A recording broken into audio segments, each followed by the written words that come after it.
Good morning. നമ്മൾ ഇന്ന് discuss ചെയ്യാനായിട്ട് പോകുന്നത് നമ്മളെ +1 കെമിസ്ട്രിയിലെ 4th ചാപ്റ്റർ ആയിട്ടുള്ള chemical bonding and molecular structure എന്ന് പറഞ്ഞിട്ടുള്ള ചാപ്റ്ററാണ്. ഇത് ആക്ച്വലി നമുക്ക് പഠിക്കുമ്പോൾ ചെറിയൊരു ഡിഫിക്കൽട്ടി ഫീൽ ചെയ്യുമെങ്കിലും കോൺസെപ്റ്റ് കിട്ടിക്കഴിഞ്ഞാൽ നമുക്ക് സിമ്പിളായിട്ട് പഠിക്കാൻ പറ്റുന്നതേ ഉള്ളൂ. അപ്പോൾ നമുക്കതിലേക്കൊന്ന് പോവാം. ആക്ച്വലി ഇത് നമ്മുടെ വെയിറ്റേജ് കൂടിയൊരു ചാപ്റ്ററും കൂടിയാണ്, നിങ്ങൾക്ക് ഓർമ്മ ഉണ്ടാവണം. അപ്പോൾ നമുക്ക് കോൺസെപ്റ്റ് നല്ല ക്ലിയർ ആക്കിയിട്ട് ഞാൻ പഠിപ്പിച്ചു തരാം. റെഡി? ഫസ്റ്റ് നോക്കിക്കാം. അപ്പോൾ നമ്മൾ ഈ ചാപ്റ്ററിലൂടെ നീളം കെമിക്കൽ ബോണ്ടിങ്ങിനെ കുറിച്ചിട്ടാണ് സംസാരിക്കുന്നത്. അതുകൊണ്ട് തന്നെ ആദ്യം എന്താണ് കെമിക്കൽ ബോണ്ട് എന്ന് നമ്മൾ അറിഞ്ഞിരിക്കണം, അല്ലേ? കെമിക്കൽ ബോണ്ട് എന്ന് പറഞ്ഞാൽ വേറെ ഒന്നുമല്ല, നമ്മളിപ്പോൾ ഒരു ഫാമിലി അല്ലെങ്കിൽ ഒരു ഫ്രണ്ട്സിൻ്റെ ഒരു സർക്കിളൊക്കെ എടുത്തു കഴിഞ്ഞാൽ നമ്മൾ പറയും ആ ഫാമിലി മെമ്പേഴ്സ് തമ്മിൽ അല്ലെങ്കിൽ ആ ഫ്രണ്ട്സിലത്തെ ആ സർക്കിളിലുള്ള ഫ്രണ്ട്സ് തമ്മിൽ ഭയങ്കര ബോണ്ടിങ് ആണ്, അങ്ങനെ നമ്മൾ പറയാറുണ്ട്, അല്ലേ? അല്ലെങ്കിൽ ഒരു ടീച്ചർ സ്റ്റുഡൻറ്റ് തമ്മിൽ ഭയങ്കര ബോണ്ടിങ് ആണ്, അങ്ങനെ നമ്മൾ പറയാറുണ്ടല്ലോ. ആക്ച്വലി അപ്പോൾ കെമിക്കൽ ബോണ്ടിങ് ഇതുപോലെ നമ്മൾ പറയുന്ന സമയത്ത് ഒരു മോളിക്യൂളോ ഒരു കോമ്പൗണ്ടൊക്കെ നമ്മൾ എടുക്കുന്ന സമയത്ത് അതിൽ ഒരുപാട് കോൺസ്റ്റിറ്റ്യൂവൻറ്റ് പാർട്ടിക്കിൾസ് ഉണ്ടാവല്ലോ.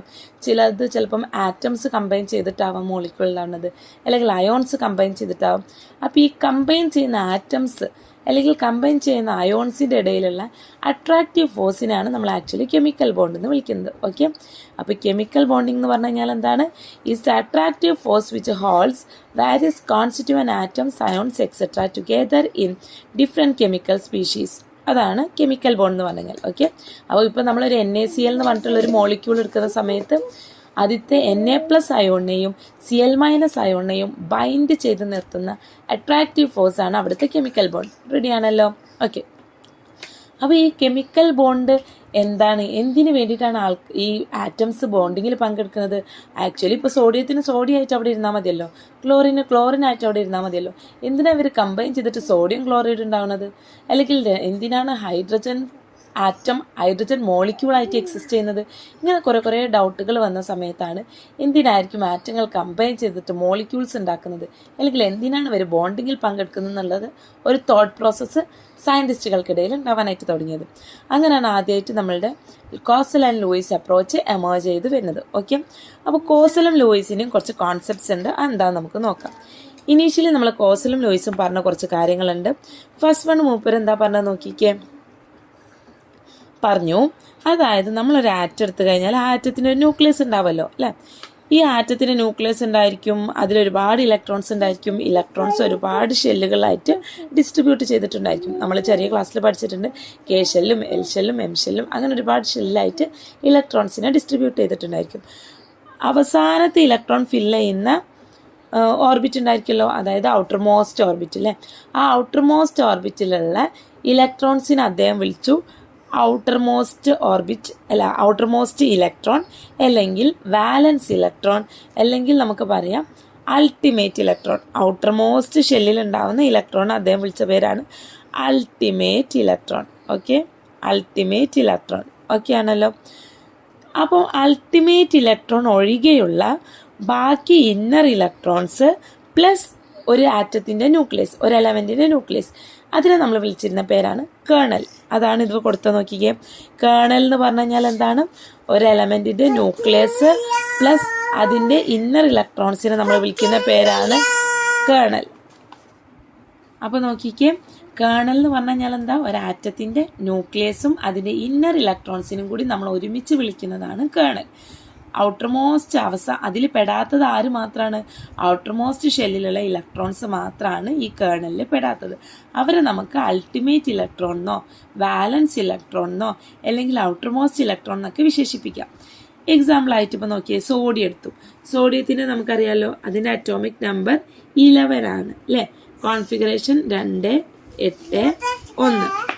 അങ്ങനെയാണെങ്കിൽ നോക്കിക്കേ, അപ്പോൾ സോഡിയത്തിൻ്റെ നോക്കിക്കേ, സോഡിയത്തിൻ്റെ ന്യൂക്ലിയസും അതിന് ചുറ്റുമുള്ള ഈ 2 ഇലക്ട്രോണും 8 ഇലക്ട്രോണും അടങ്ങുന്നതാണ് കേർണൽ. അവസാനത്തെ ഷെല്ലിൽ വരുന്ന ഈ ഒരു ഇലക്ട്രോൺ, അതാണ് ഈ ഒരു ഇലക്ട്രോൺ, അല്ലേ? ഇവിടെ നമ്മൾ കാണിച്ചിട്ടുള്ള ഒരു ഇലക്ട്രോൺ. ഈ ന്യൂക്ലിയസും ഈ 2 ഇലക്ട്രോണും പിന്നത്തെ ഷെല്ലിൽ വരുന്ന 8 ഇലക്ട്രോണും അടങ്ങുന്നതാണ് നമ്മളുടെ കേർണൽ. ആൻഡ് അവസാനത്തെ ഒരു ഔട്ടർ മോസ്റ്റ് ഷെല്ലിലുള്ള ഒരു ഇലക്ട്രോണാണ് നമ്മുടെ ഔട്ടർ മോസ്റ്റ് ഇലക്ട്രോൺ അല്ലെങ്കിൽ അൾട്ടിമേറ്റ് ഇലക്ട്രോൺ. റെഡിയാണല്ലോ? അപ്പോൾ ഈ കേർണൽ എന്നുള്ള കോൺസെപ്റ്റാണ് നമ്മളുടെ ലൂയിസും കോസലും ആദ്യമായിട്ട് ഇൻട്രൊഡ്യൂസ് ചെയ്തത്. അതിനുശേഷം അവർ പറഞ്ഞു, നമ്മളിപ്പോൾ ജെ തോംസൻ്റെ ഒക്കെ മോഡൽ, റൂദർഫോർഡിൻ്റെ മോഡലൊക്കെ പഠിക്കുമ്പോൾ നമ്മൾ പഠിച്ചു ആറ്റത്തിൻ്റെ സ്ട്രക്ചർ എങ്ങനെയാണ് വരുന്നത്, സ്ഫെറിക്കൽ സ്ട്രക്ചറാണ് അല്ലേ. അപ്പോൾ സ്ഫെറിക്കൽ സ്ട്രക്ചറാണെന്നാണ് നമ്മൾ പറഞ്ഞത്. അപ്പോൾ ലൂയിസും കോസലും പറഞ്ഞു, ഇൻ കേസ് നമ്മളുടെ ആറ്റം ഒരു ക്യൂബിക്കൽ ഷേപ്പ് ആയിരുന്നുവെങ്കിൽ, ഓക്കെ, അതാണ് നമ്മളിവിടെ വരച്ച് വെച്ച ക്യൂബ് കേട്ടോ.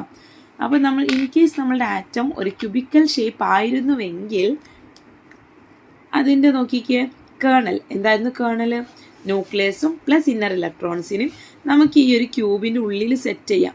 നോക്കിക്കേ, ക്യൂബിൻ്റെ ഉള്ളിലുള്ള ഈ ഒരു ഏരിയ ആണ് നമ്മൾ അതിൻ്റെ കേർണലായിട്ട് എടുക്കുന്നത്.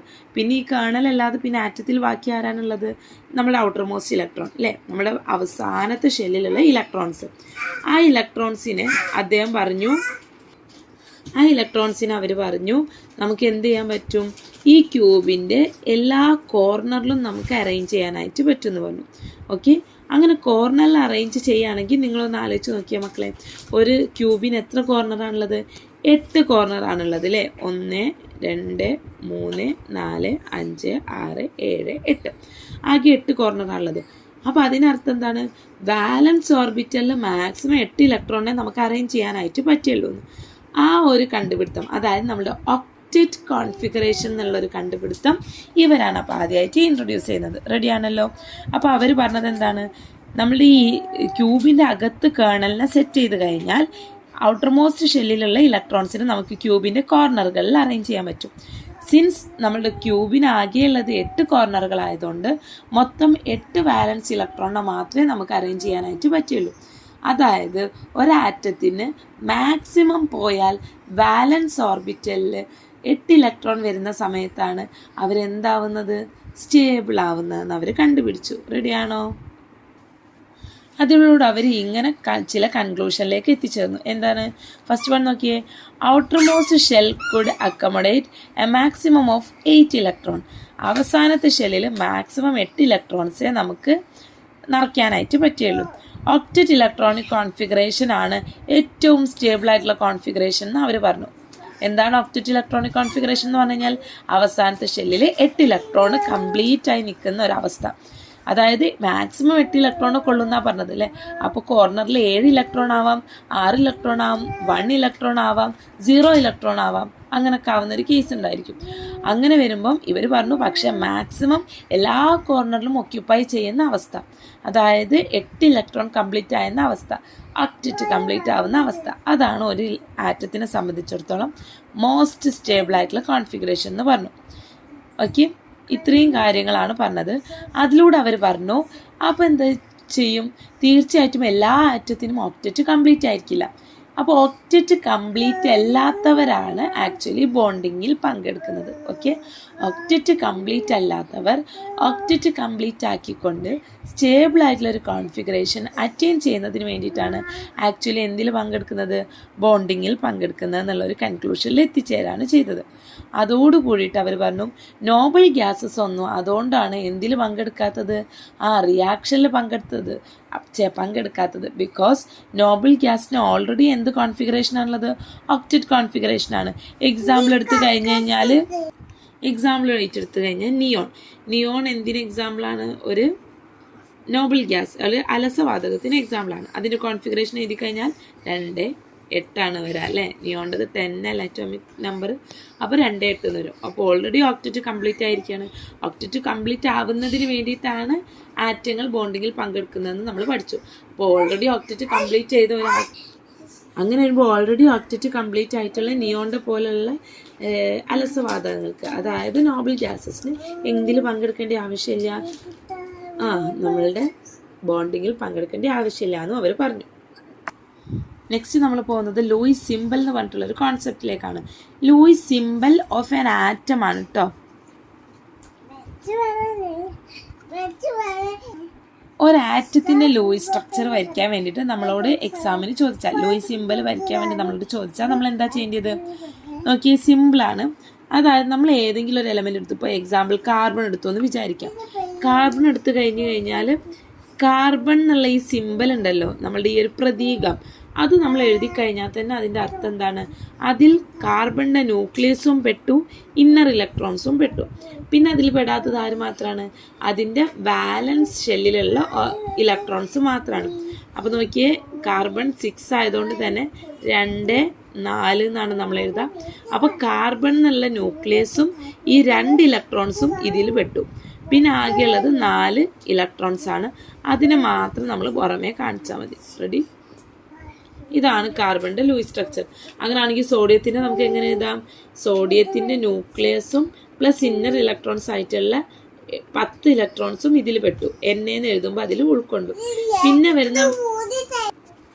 പിന്നെ വരുന്ന ഒരു ഇലക്ട്രോൺ, വാലൻസ് ഓർബിറ്റലിൽ വരുന്ന ഒരു ഇലക്ട്രോൺ ആണ് ഈ കാണിച്ചിരിക്കുന്നത്. ഓക്കെ ആണോ? അപ്പോൾ എപ്പോഴും നമ്മൾ Lewis symbol of an atom വരയ്ക്കുന്ന സമയത്ത് അതിൻ്റെ എന്ത് മാത്രം അവിടെ ഉൾക്കൊള്ളിച്ചാൽ മതി? അതിൻ്റെ ഔട്ടർ മോസ്റ്റ് ഷെല്ലിലുള്ള ഇലക്ട്രോൺ, നമ്മൾ നേരത്തെ പറഞ്ഞ വാലൻസ് ഇലക്ട്രോൺ എന്ന് പറയാം, അല്ലെങ്കിൽ അൾട്ടിമേറ്റ് ഇലക്ട്രോണിനെ മാത്രം നമ്മളൊരു ഡോട്ടായിട്ട് കാണിച്ചാൽ മതി. അങ്ങനെയാണെങ്കിൽ ഹൈഡ്രജൻ്റെത് എങ്ങനെ കാണിക്കാം? നമുക്ക് ഇങ്ങനെ കാണിക്കാം അല്ലേ? ഇനി നമ്മളൊരു ബെറീലിയം എടുത്തെന്ന് വിചാരിക്കുക. ബെറീലിയത്തിൻ്റെ കോൺഫിഗറേഷൻ എങ്ങനെ വരാം? 2, 2 ആണ് വരാം അല്ലേ? അപ്പോൾ ഈ 2 ഇലക്ട്രോണും ന്യൂക്ലിയസും BE എഴുതുന്നതിലൂടെ തന്നെ അതിൽ പെട്ടു. പിന്നെ അവസാനത്തെ ഷെല്ലിലുള്ള 2 ഇലക്ട്രോണും മാത്രം നമ്മൾ കാണിച്ചാൽ മതി. പിന്നെ നൈട്രജൻ ആണെങ്കിലോ 7 ആണ് അറ്റോമിക് നമ്പർ. അപ്പോൾ അതിൻ്റെ കോൺഫിഗറേഷൻ വരുന്നത് 2, 5 ആണ് വരുന്നത്. അപ്പോൾ 2 ഇലക്ട്രോണും ന്യൂക്ലിയസും അതിൽ പെട്ടു. പിന്നെ 5 ഇലക്ട്രോണെ മാത്രം നമ്മൾ ഇതിന് ചുറ്റും കൊടുത്താൽ മതി. റെഡിയാണല്ലോ? ഓക്കെ. അപ്പോൾ ഇത്രയും കാര്യങ്ങളാണ് നമ്മൾ ഇന്ന് ഡിസ്കസ് ചെയ്യുന്നത്. നെക്സ്റ്റ് ക്ലാസ്സിൽ നമുക്ക് ഒക്ടറ്റ് റൂളും അതിൻ്റെ ലിമിറ്റേഷൻസും നോക്കാം. Okay, by.